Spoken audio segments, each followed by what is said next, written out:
这么多年的兄弟，有谁比我更了解你？太多太多不容易，磨平了岁月和脾气。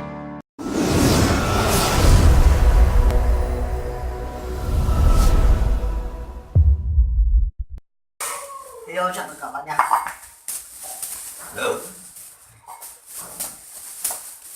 Lại không đi làm anh em nướng chua cay các bạn xem.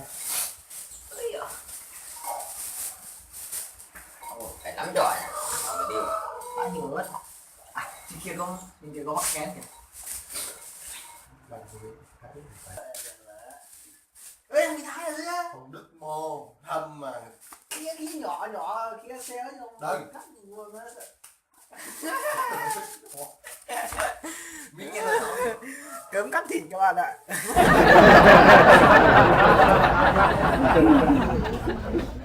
Đầu bếp dởm này. Biết cái gì mà dám tay nghề Ta chưa hiểu.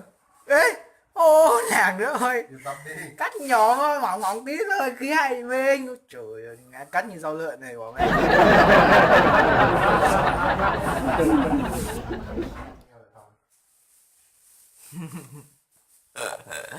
Còn vợ nhà anh tỉnh mà người Thái như rau lượn nên bỏ mẹ là nướng thức đây, nhìn nó đi để bọc Thái vô. Cái gì đấy Thái gì đó đi đánh được anh mỏi chút nữa đừng ngủ. Những thịt người Thái thì nó chứ. Nó đã một cái Chà, nó bọc Thái rồi. để đổi cái này này. Sao đây?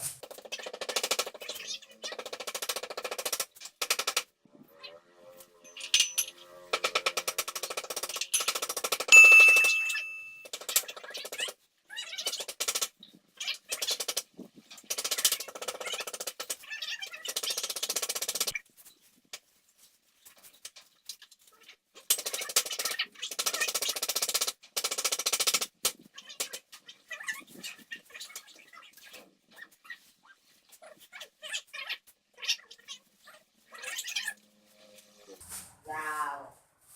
Em vừa Yêu ướp thịt, cắt cái miếng thịt như xả rách luôn.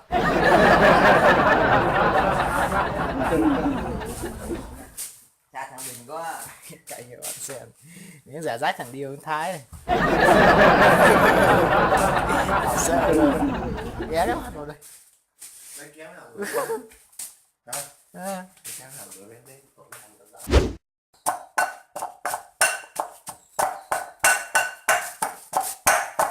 Đây. Cà ri bơ. Có biết làm nữa. Bộ một gối thôi. Sọt tế. Đừng bỏ sạt tế. À cả gì bơ mà sạt tế để soi đi. Không phải bỏ sọt tế. Cà ri bơ thôi. Tỏi đi nha. Tỏi không? Có. Tỏi không gì. Bây giờ mình gấp thịt các bạn ạ. Giờ đi. Mình giá xong Cái thìa. mẹo này. Cái thìa. Này thì lợn rừng nhá. Lợn hấp ra. Với lợn nếu miếng thịt lợn này ta đẹp này. Kéo. Thịt lợn này lấy từ chính nhà Sapa. Và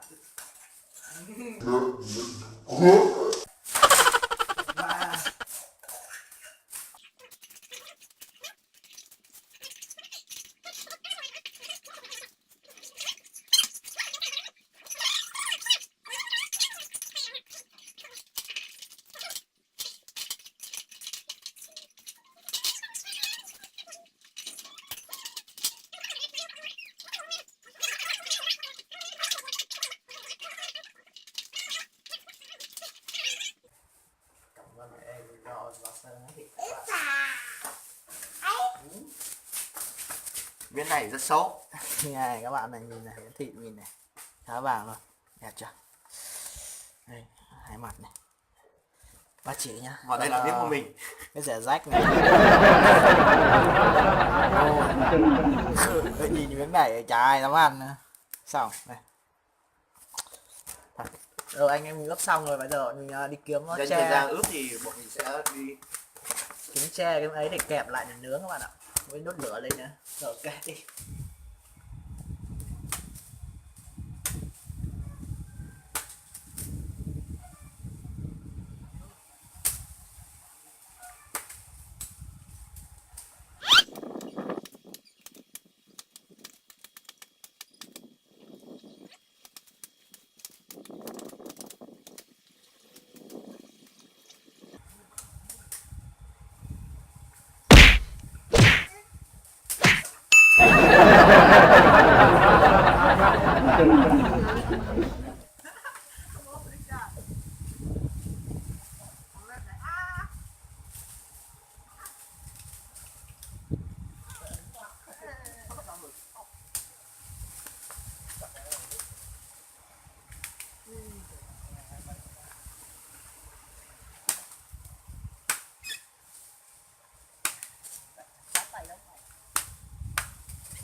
这么多年的兄弟，有谁比我更了解你？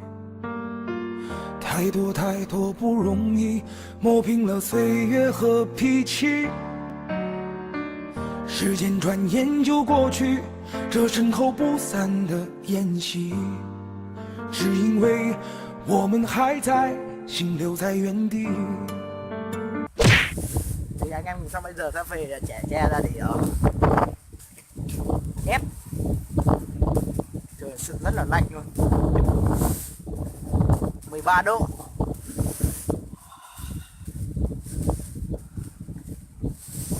Gươm nóng kinh chưa ạ? Núi này, trên mình núi này. Chẻ tre các bạn ạ. Tre bọn mình chẻ cái tre này ra để kẹp vào thịt. Có sao không?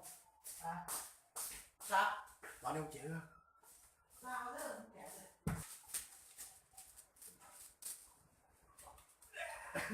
Cái mắt cái gì à?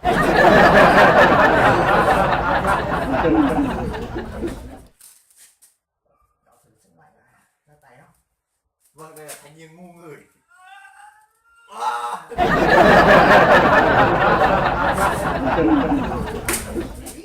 Kinh không? Chảy máu luôn. Sự ngu người phải trả giá vào những cái thật. Ôi, chém vừa đúng. Đây là. Đấy, đừng chém đi. Đi thôi. Cái gì? Bỏ ra đây.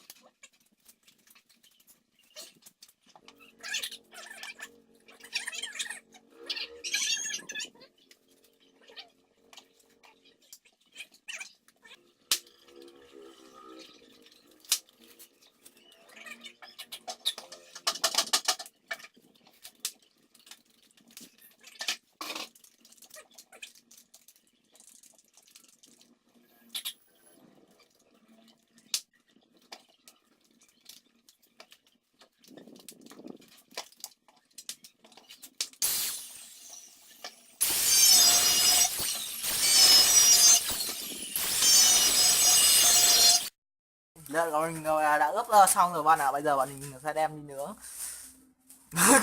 Bây giờ nhìn có tí thịt và chơi một cây tre to nhỉ.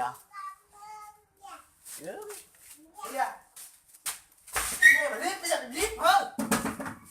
Ở đây để nó không ra lính nhỉ? Lính tráng rồi. Đây thì ướp thịt chả to. Tạo ướp chai trước.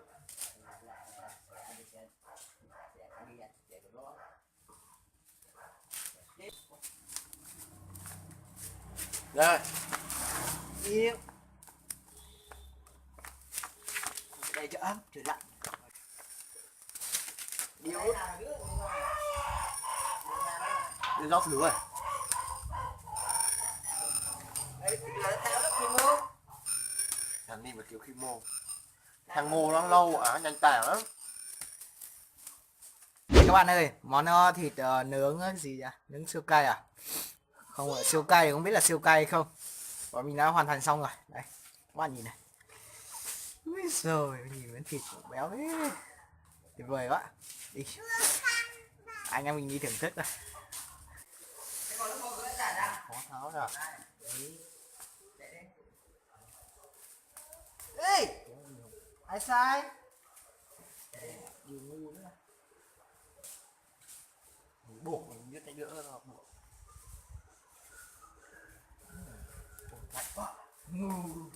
Ngu có bằng cấp. Dạ, ba chọn còn chưa về.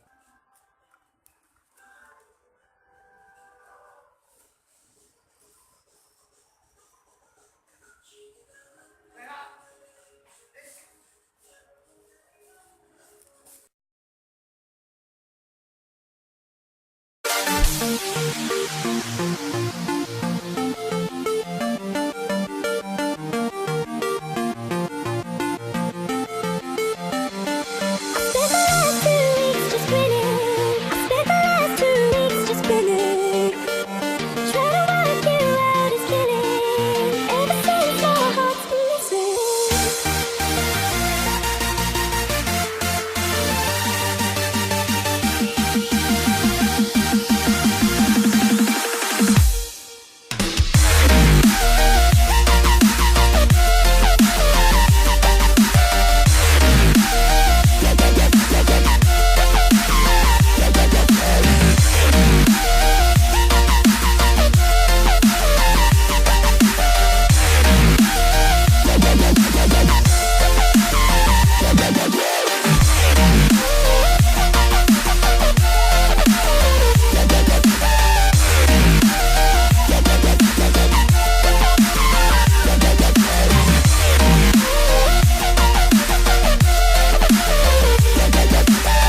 rồi.